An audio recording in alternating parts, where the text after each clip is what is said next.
Hello everyone, I hope you are okay. This is a lecture in interventional radiology, the first one. We try to explain what is interventional radiology and the basics.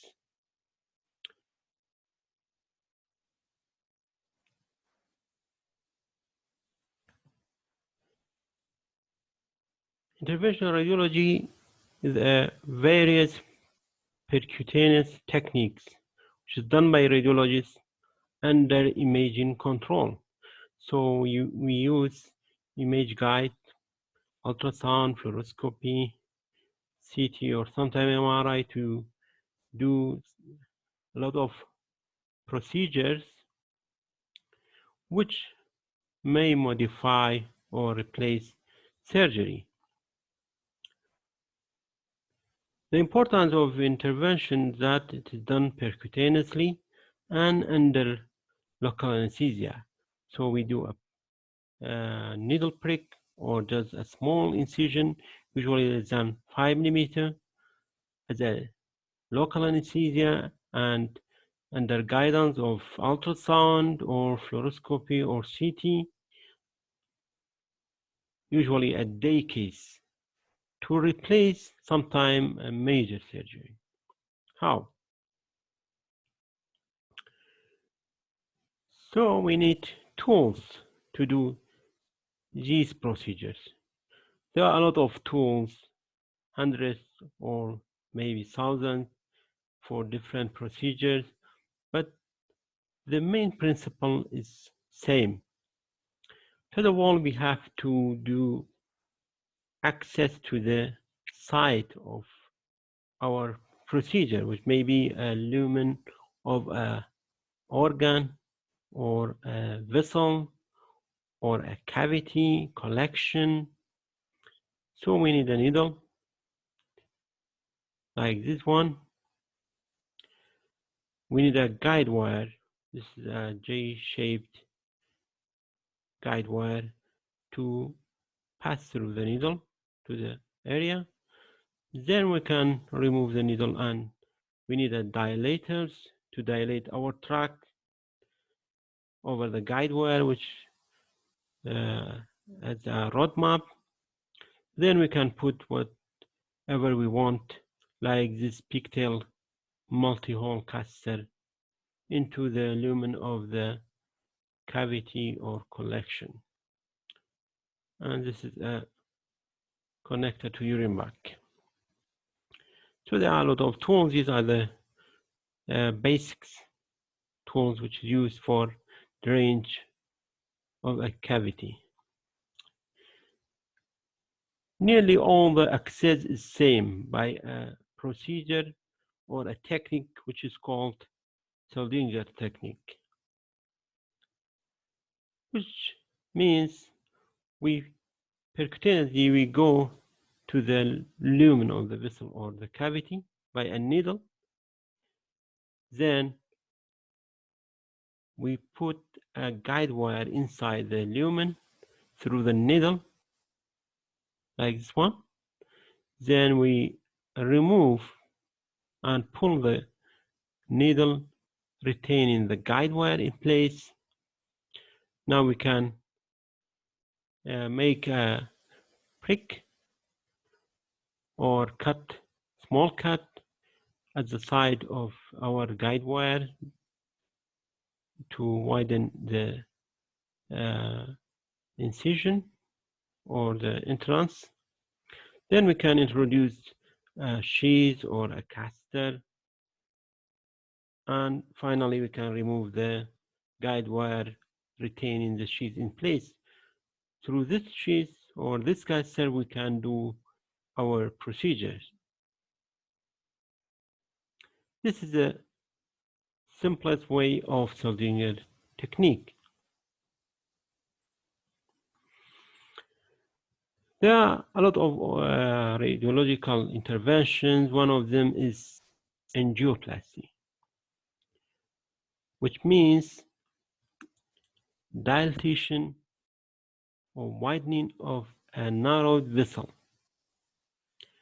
As you know, whenever we have a atherosclerosis or spasm or some sort of compression or scar, there will be a narrowing of the vessel. Commonest cause, of course, is atherosclerosis, especially in the arteries, or sometimes there may be total occlusion. So angioplasty is the process of dilatation of a stenosis by inflation of a balloon.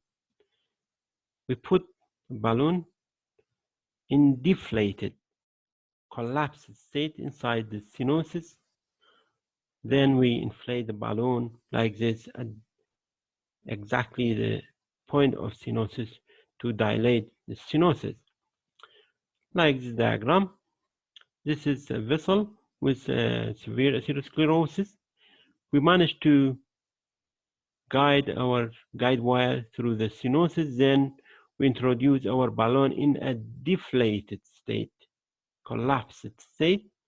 Then when we are sure we are at the correct point, of course under fluoroscopy and angiography guide, we inflate the balloon to dilate the vessel and to expand the stenosis. So then we deflate the balloon and remove it. So the final result will be like this. There will be regaining of the vessel lumen, and the atherosclerotic is pulled away from the lumen. This is the simplest way of overcoming of a stenosis, which is called angioplasty.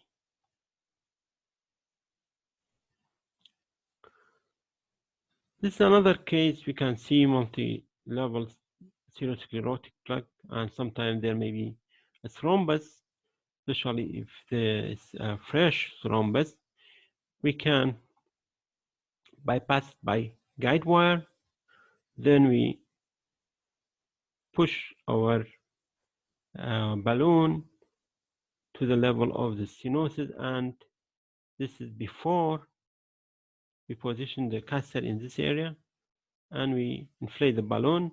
The final result will be like this, and we can sometimes even extract the thrombus by either mechanical thrombectomy or sometimes suction catheter. This is an example of a case with, this is angiography before the procedure. You can see this is a femoral artery. This is a knee joint, distal femur. So there's a cut here in the femoral before it go into the popliteal artery. We have complete cut. These are collaterals.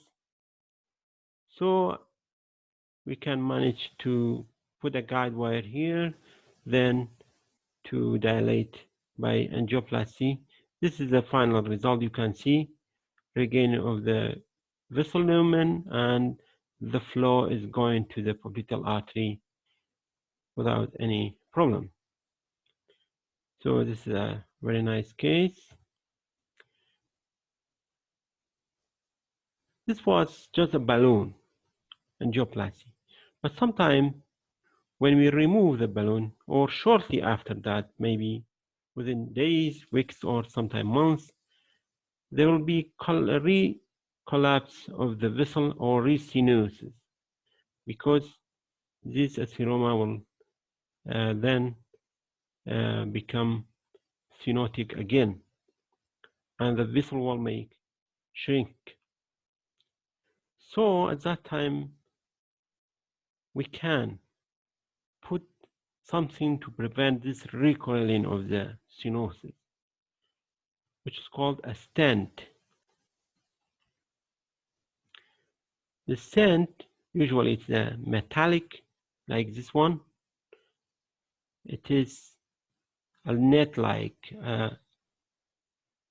circular, elongated, net-like structure, different size, different lengths, according to the vessel and stenotic lesion. we choose it. Then we introduce our stent by a catheter, which is the stent is molded over the catheter in a non-expanded state. When we go to the level of the stenosis, we can expand or deploy our stent by either balloon inflation or sometimes what's called self-expandable stent. When you release it, it will by itself it will become expanded. So what this causes? This will cause, first of all, it will remove the stenosis and dilate the vessel, and this metallic net will prevent restenosis or recoiling of the vessel. So this is a better way of dealing with stenotic vessels, especially arteries, or especially when the angioplasty fails. This is the final result. You can see the vessel lumen is opened by this metallic stent.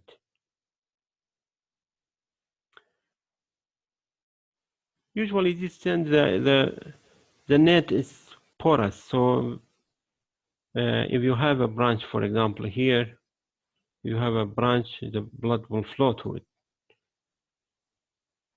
But sometimes you have what's called cover stent. You have this stent covered by some membrane-like sheet of material, which will prevent blood flow in between the net. So what's the use of this cover stent? Usually we use it for, like this case, this is abdominal aorta. This is lower part with large aortic aneurysm impending rupture. This is the iliac vessel. So this is a very large aortic aneurysm. So what we do, we bring a cover stent, we put it one end here and the other end here or into the iliac vessels. So it is covered, so it will elevate the flow in between the net. The final result will be like this. This is covered, so blood will not flow into the aneurysm. It is cause a lumen, an artificial lumen from here to here. The blood will flow and it will bypass the aneurysm and it will prevent its rupture.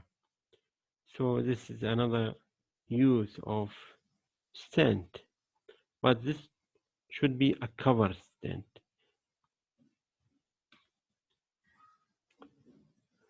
This is a diagram to show you how this renal artery stenosis, you can see atherosclerosis, our guide wire, then we put the catheter with a balloon and we inflate the balloon to dilate the stenotic area. So sometimes we inflate several times and we wait, or if we see there's a recoiling of the stenosis, at that time we need to put a stent, as we said, to prevent this recoil. So now we deploy our stent, we dilate it by a balloon to its normal vessel lumen, and we leave it in place. So you can see now there's no more stenosis. The stent will prevent restenosis, and we can remove the guide wire and the catheter. That's the way of dealing of arterial stenosis by stent.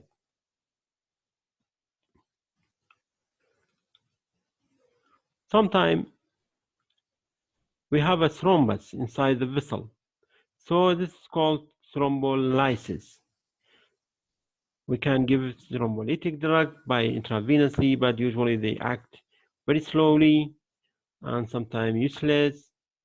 So another way to do thrombolysis to go directly into the thrombus and inject thrombolytic agent directly into the thrombi. Or sometimes we can use mechanical thrombectomy by degrading the thrombus and suction of the thrombus by a specialized catheter. This is called intravascular thrombolysis and thrombectomy.